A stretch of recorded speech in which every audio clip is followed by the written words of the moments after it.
How you doing, everybody? Rocco Fury, American Angel.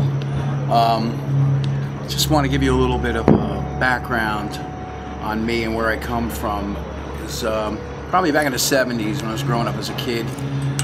I delved into my sister's records, and they had the old records where you know, the albums where you opened them up and maybe they were using them for other things other than just listening. Perhaps I found these funny looking seeds and funny looking rice papers in there. I didn't know what they were, but I did get interested in some of the music, and some of the music they have was really curious. It was Goodbye Yellow Brick Road, Elton John, and Kiss Alive. Those were the first two albums I stole.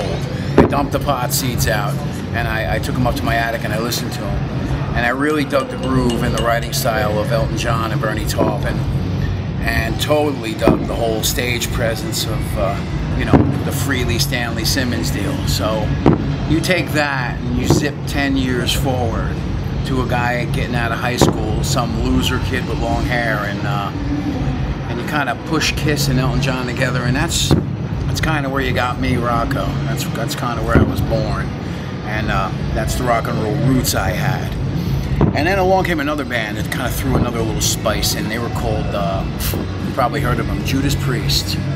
And that was my first concert. I went to see Judas Priest. So now you got a guy who's weaned on his sister's albums. You got Elton John, you got Judas Priest, and you got Kiss, right? You put that all together, and you put me through about 5 bullshit bands that were in garages and carnivals everywhere in every battle of the bands. Sooner or later, I found the right guys on Memorial Day 1987. Danny Pete, Eric Steve, and American Angel. Boom, born. They were like, hey, you Rocco? I'm like, hey, yes I am. Who are you? We're American Angel. Alright, they took me back to their room. In 5 minutes I heard a couple of tracks of like 12 tunes, and we were a band. And that's kind of how it all got started. But after that, we kind of plunged around the Jersey scene. We did every club we could do. We opened up for every band we could. We sold tickets. We pushed ourselves down every little college radio station's throats. And, you know, finally WSOU Radio 89.5, they were really hot in Jersey. They hooked on to us, and they kind of gave us the push that we needed. And they spoon-fed us to you metalheads. And along with Skid Row, Bon Jovi, Taiketo, and numerous other bands in this area that were happening, we became one of those guys. Here comes Grudge Records out of Nyack, New York. They submitted a deal to us. They had BMG as their distributor. They had major distribution. They had Killer Dwarfs, Girls School, Britney Fox at the time. You know what? We went through a couple of deals, big, little. We looked at distribution and said, this is the way to go. And you know what? I wouldn't be the loser I am today if it wasn't for that. No, I kid you.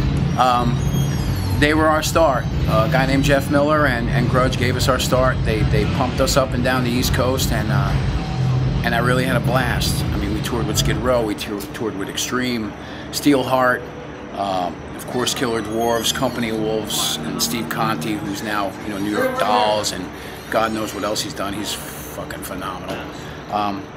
But I really had a good time doing it, and the labels soon went under, as all did in the early 90s.